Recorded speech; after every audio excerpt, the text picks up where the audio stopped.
Mark Magsayo kasado na ang laban sa Thrilla in Manila. Manny Pacquiao kinausap si Weljun Mindoro para sa event.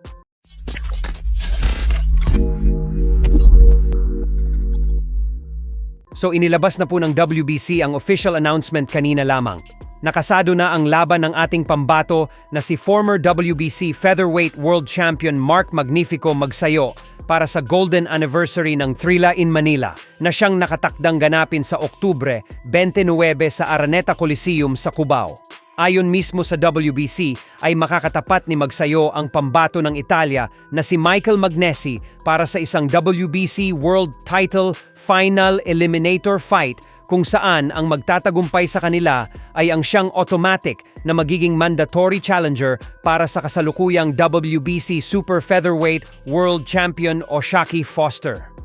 Para po sa mga hindi nakakakilala kay Magnesi, ay siya po ang kasalukuyang number 2 WBC Super Featherweight contender at may dissenting record ito na 25 wins with 30 knockouts at 2 talo lamang kumpara kay Magsayo na may 28 wins with 18 knockouts and 2 losses. Sa ngayon, nasa Amerika pa si Magsayo. Asahan natin na uuwi siya ng Pinas para dito ituloy ang pag-iinsayo niya bago ang laban. May mga nagsasabi naman na si Magsayo na daw ang next Manny Pacquiao. Pero sagot ni Magsayo, nag-iisa lang daw si Pacquiao at wala itong katulad. So ayaw po ni Magsayo na itulad siya kay Pacquiao. Aminado si Magsayo na hindi niya kayang gawin ang nagawa ni Pacquiao. Pero sinabi niya bagamat hindi siya magiging tulad ni Pacquiao, gagawa naman daw siya ng sarili niyang legacy.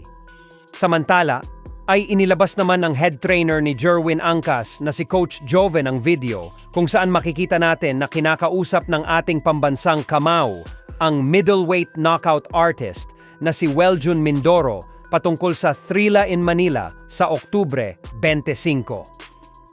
Maririnig natin na sinabi ni Pacquiao na dapat ay maganda ang performance ni Mindoro sa naging laban nito ngayong Agosto.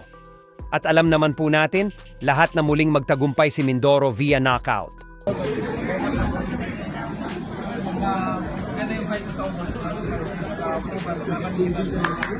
Wow.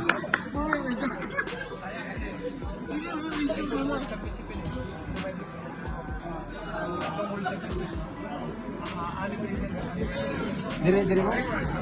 Dire. Sa Araneta Coliseum. Sir, kasama ka dyan. Sir, kasama ka dyan. Ha? Kasama.